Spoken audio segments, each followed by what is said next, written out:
Welcome to the True Elegance podcast. I'm your host, Dr. Bumia Kikube, also known as Dr. B. Through solo episodes and guest sessions, we delve into the timeless qualities of style, grace, and sophistication, and uncover what makes you truly elegant.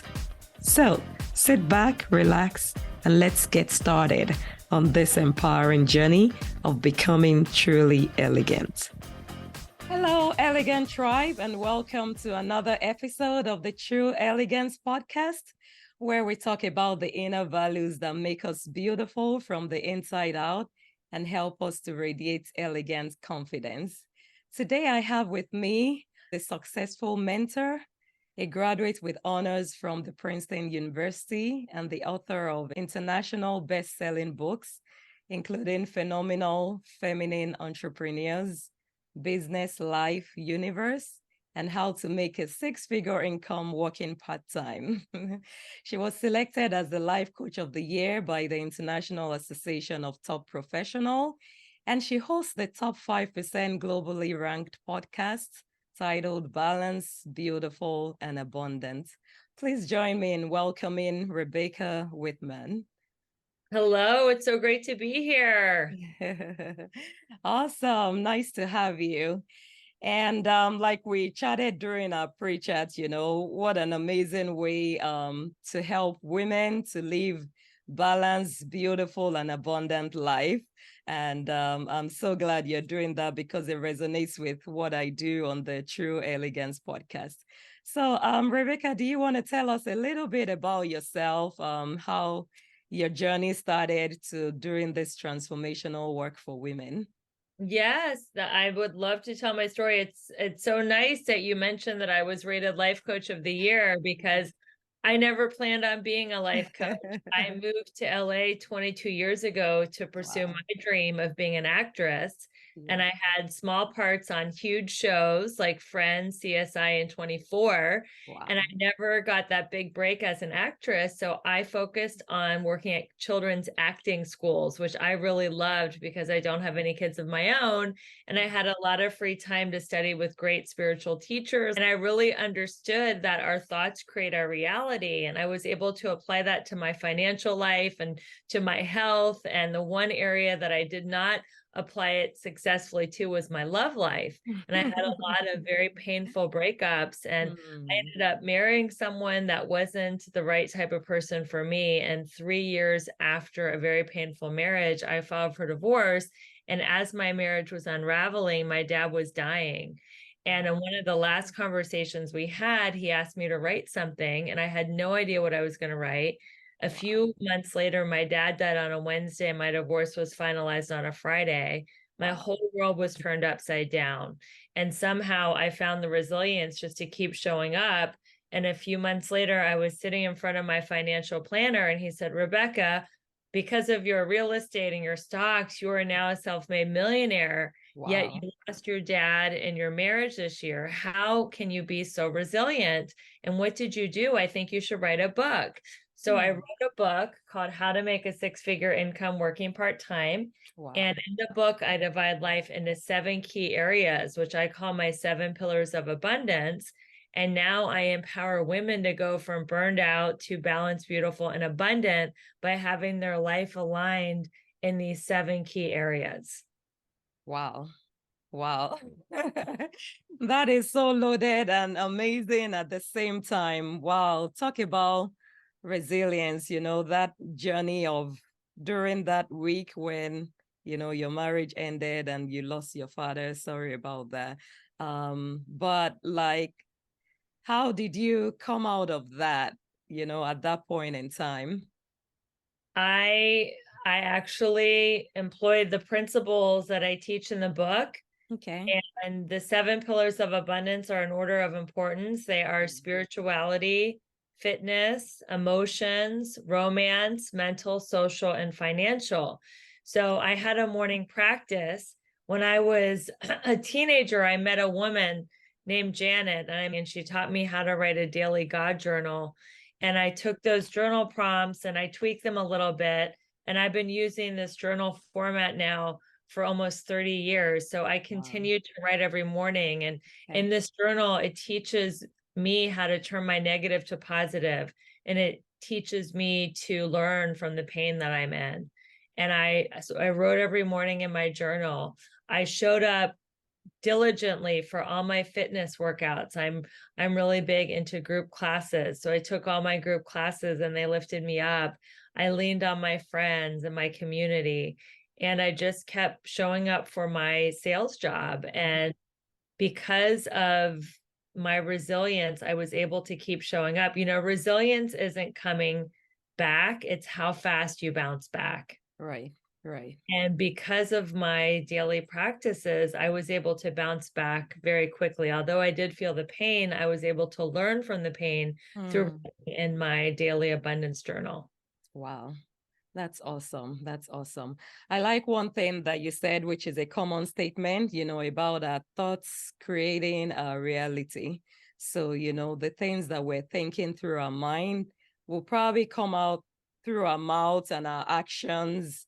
And, you know, if they're negative, that wouldn't be so great. But, you know, if we keep having those positive thoughts and then we keep getting encouraged to follow through on actions and plans that can make them become a reality, then things will definitely improve for the better, right? Yeah, I mean, I know you're a physician as one of your many income streams, and people are so careful with taking the right medication or putting the right food into their body, but then they let anything come out of their mouth. Wow. So I challenge your listeners to be just as precise and deliberate with what comes out of your mouth as with what you're putting into your mouth. Definitely, definitely. Love it, love it. So let's dive a little more into these 7 pillars of abundance, which is something you've practiced over the years, and you also offer women in your various groups. Can we break them down into what they are? I would love to. So the first pillar is spirituality, and it's important to have a relationship with a higher power, because to be an elegant warrior, which is my avatar, you want to have something to rely on that is greater than you, to have faith that there's something taking care of you, something that loves you even more than your mother does. The second pillar of abundance is fitness. And as you know, being a physician, health is wealth. If you don't have your health, you don't have anything. Your whole job is to get healthy again. And if you have your health, you're on an equal playing field with everybody. You have 100% possible 100% of the time if you have your health. So I prioritize health and fitness. And I like doing both of those 2 pillars in the morning. I wake up, I have my spiritual practice with journaling, meditation, prayer. Then I go to the gym. The third area is emotions, and all emotions stem from 2 base emotions, fear and love. Fear is scarcity thinking. There's not enough money. There's not enough good. There's not enough men. There's not enough opportunity. Love is abundance. There's plenty of money, plenty of opportunities, plenty of love, plenty of relationships. There is more than enough. Right. The next area is love, and your romantic life definitely affects your health, and it definitely affects your paycheck. So it's very important to have a romantic partner that supports you and that encourages you. The next area is mental. And that's what people are doing right now as they're listening to your amazing podcast. They're working on their mindset. They're expanding their mind. There are so many ways in this day and age to expand your mind. We're really in the golden age of YouTube videos and podcasts and audibles. And there's always been books and classes and great ways to expand your mind. The next thing is social.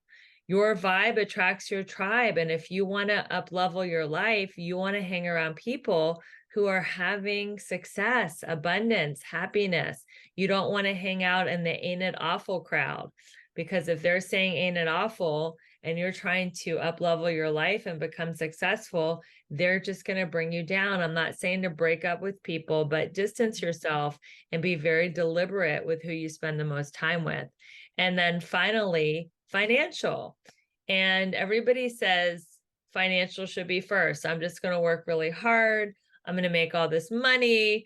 then I'm going to hire a personal trainer and look really hot. And then I'm going to meet my soulmate. And then we're going to go on spiritual retreats and socialize with other couples. But I'm telling you, finance is the last piece of the puzzle. I put finance first. When I was in my 20s, I was work, work, work, work, work. I didn't work out. I didn't have relationships. I didn't have friends. All I did was work, and I was overweight, unhealthy, depressed, drinking. So I'm telling you, if you get everything else in alignment, if you are healthy, if you are spiritually fit, if you have friends, if you have love, if you're positive, you are going to attract financial abundance to you. Wow. That is awesome. I love them all. And the way you just put it all together, there are various pieces of a pie. Each piece is important to make the full pie as beautiful as it should be. Um, wow, I love to pick on a few of them. So like the emotional piece of it, talking about fear and the scarcity mindset, if we're always thinking that there's lack, there's not enough, then that's what we'll tend to. But if you're thinking abundance, and I'm sure that comes to the theme of your podcast, where we're living a balanced, beautiful, and abundant life, and knowing that there's enough to go around, because I think that's one thing that women sometimes struggle with. That's why we're always competing with each other and not celebrating and realizing our uniqueness. There's enough to go around, more than enough. God has made enough resources for each and every one of us to be able to shine in our unique talents and gifts. So how do you encourage women or work with them when it comes to that abundance piece? Yeah, there is more than enough. And you're right, Boomy. Women were taught to compete with each other. And we were taught to compete for male attention and male approval.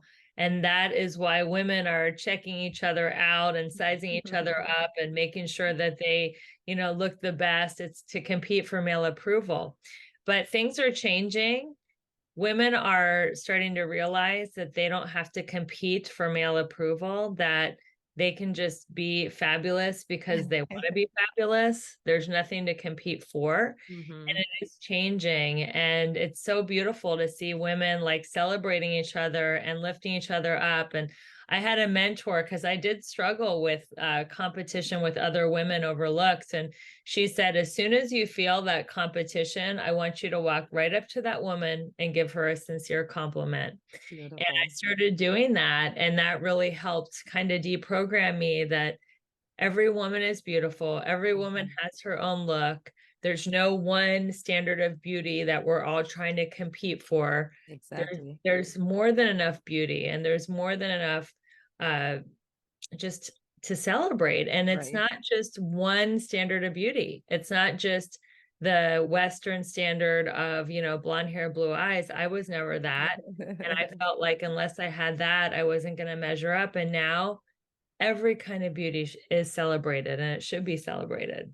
Beautiful, beautiful. I love that. Giving compliments, because it definitely makes even you giving the compliments feel better as well, because you're appreciating someone in someone else. And many times it goes both ways. By the time you compliment someone about something, someone is also complimenting you about something they find special and beautiful about you. So thanks for sharing that. I also want to talk about the social piece, being deliberate about the people we hang out with and the people we associate with. Can you speak a little bit more about that? Yeah, well, they say that we are the average of the 5 people we hang out with the most. Right. So if you want to be more successful, hang out with more successful people. If you want to be healthier, hang out with healthier people. If you want to be more positive, hang out with positive people. And it's just an easy way to up-level your life. And a lot of people are hiding out at home behind technology. They're hiding behind their cell phones and computers, and they're so lonely. And it's so ironic, because technology is supposed to bring us together, not make us hide. So I encourage my clients to go out to not just Facebook groups, which are all so great. I have a couple of Facebook groups, but to go to in-person events now that the world has opened back up. Go to Right. networking events, go out and meet people, say hi first, how they're feeling today, and really just get out into the world and start meeting people, and you will start to attract other people. And if you go out without trying to get anything, but go out and to be a go-giver, not a go-getter, like, Love it. what am I bringing to this event? I'm gonna like give everyone love and ask them how they're doing and give them encouragement. People are just going to be attracted to you like nothing you've ever seen, because so many people are in fear base. They're in fear, doubt, and worry, scarcity, not enoughness, jealousy, bitterness, resentment. If you go out and you go to an event and you're coming from love, you are just going to be a beacon of light, and you're going to attract people who want to socialize with you, be your friend, and do business with you. Wow. I love it. That's beautiful. That's beautiful. Be a go-giver and not just a go-getter. Because many times we just want to be the go-getter, getting. But when we give, we're able to share the talents and the unique gifts we have with the world around us. And then people will value it and they will give back to you, and it just comes around. I love that. I mean, look at you. You have you were such a bright light. That's why you started this podcast. You said so many people asked you what your secrets were, that you decided to share it on this podcast. I love Yes. it. Yes. Thank you. Thank you. So, with walking through all these pillars of abundance, how easy is it to find the balance? Because, sometimes it looks like a whole lot, especially for working women or mothers or, side hustlers. You have your day job, you have your part-time job, you're doing community. What are a few tips you have for finding balance while doing all this? You want to become a student of your calendar. You want to befriend time and not be overwhelmed by time. Time is a man-made concept. We created hours, minutes, and days and years, and we don't want to be a victim of time. So you want to get control of your calendar and plan out your week. So there's certain hours where you're going to do your self-care, be at the gym. There's certain hours where you're going to socialize with friends. I don't socialize with friends all the time now. I just do one social visit a week. I'm a newlywed. I, want to focus on my new marriage and Yes. my coaching business and my podcast. So I'm not socializing, but I make sure I get it in once a week. You want to do your power hours. Those are the hours that you're going to devote to your side hustle. And I'm a huge believer in the Pomodoro method, 25 minutes of concentrated time and a 5-minute break. So if you don't have a full hour, schedule a half an hour. Whatever you can schedule in the pockets of your week to devote to your side hustle. I have a program called Create Your Six-Figure Side Hustle, and I'm really passionate. If women or men are dissatisfied with their job, or even if you're satisfied, create a side hustle to give your life more excitement and passion. And let's turn that passion into profit and maximize your time to make your schedule more diverse. I mean, when we were students, we had those 4-subject or 5-subject binders, and we divided our time into studying like 4 or 5 things. Why not do the same thing as an adult? Just make it all stuff that lights you up and that you're passionate about. Yeah, definitely an advocate for keeping that calendar up to date, even blocking off time to just have your own me time, quiet time where you can either just relax and do nothing or think through the things you're doing and figure out what's working and what's not working. So thank you. Yes. Thank you for sharing that. Sure. And yeah, that has been awesome. I know you mentioned at some point about your Elegance Warrior program. And since this is the True Elegance podcast, we have to talk about that. Can you share a little bit about what that is? Yes, I chose the avatar Elegant Warrior because I teach women to create from their feminine. So feminine energy is magnetic. That's why my title is the Magnetic Abundance Mentor. Masculine energy is pushing and striving. So if you go out as a woman and you push yourself and strive and pressure, people, places, situations, and you're going to end up burned out. And the goal is to not be burned out, but balanced, beautiful, and abundant. So when you're in an elegant state, you are in the flow. Things are just happening. It's easy, it's fun, it's beautiful, and you are in elegance. Now, you also want to be in action, because if you stay home and stay elegant and just chill out, you're not going to achieve anything. So Right. you do Right. want to take action. You do want to have goals and dreams and have a plan of action. You just don't do it in a way that is pushy or exhausting. So that is the warrior part. There is a combination of elegance or femininity and Mm-hmm. also warrior energy, which is taking action and not being attached to the results. I've heard I'm not in the results business. I'm in the action business. God is in the results business. So just take the action and know that you're coming from love and you're coming from service, and you will get results. Elegant warriors are not coming from desperation, they're coming from contribution. And when you're coming from contribution, people really feel that energy and they want to be your customer, your client, or be a part of your world. Beautiful. We're coming from contribution, not from desperation.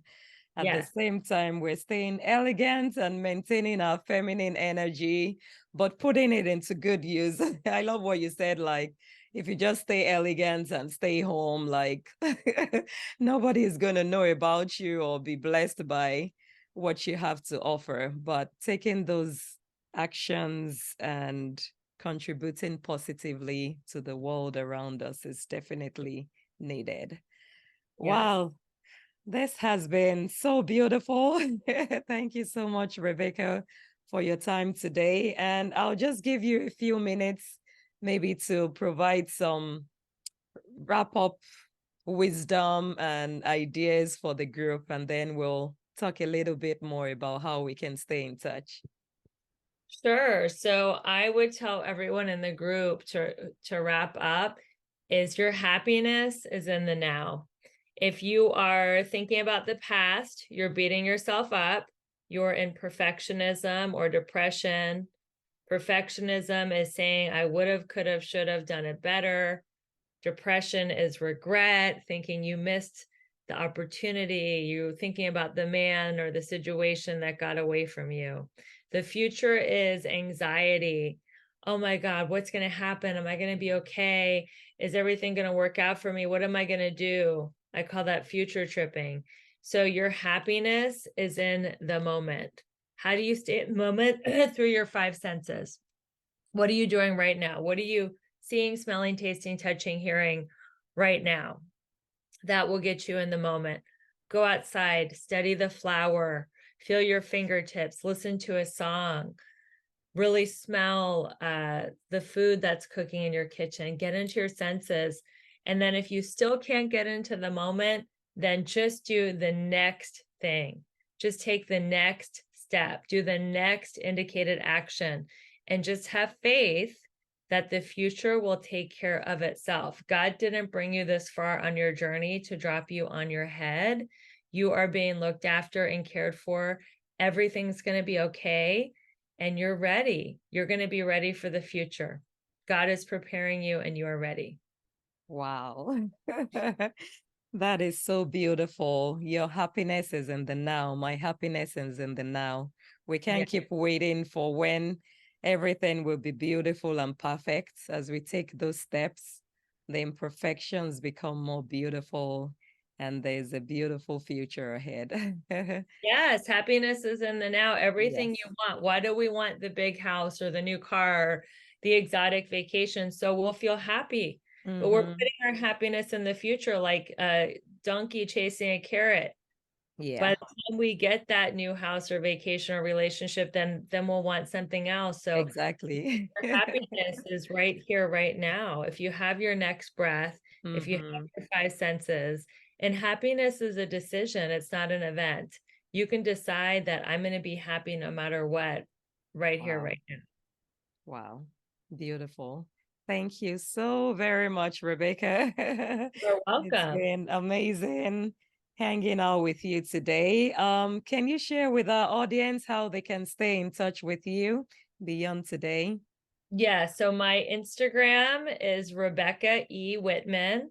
In my Instagram, I have a link in bio, and in that link in bio is everything you need that I'm doing, all my offerings. I'm doing a free women's circle every Tuesday at 12 Pacific, 3 Eastern, where I give you accountability, coaching, and support for free. I'm hosting a lot of virtual summits. I have my podcast, my YouTube, my website. My website is RebeccaElizabethWhitman.com. And then Boomy is going to share my link tree, which is also in my Instagram bio. And in that link tree, I'm going to give you my abundance journal, which I'm so excited for you to start using. It will absolutely change your life like it's changed mine. Awesome. Awesome. Yes, I look forward to catching all those, bless you, catching all those links and information and sharing it with the audience. Thank you so much. It's been amazing having you on today, and keep being balanced, beautiful, and abundant. Thank you, Boomy, for having me. It's been a pleasure to connect with you, and I can't wait to keep in touch with your audience. Yes, yes, thank you. Be sure to subscribe so you'll be the first to be notified of every new episode. Leave a review and share this podcast with that elegant lady in your life. This is a space where we can come together to empower and inspire each other and live feeling elevated and enlightened. See you in the next episode.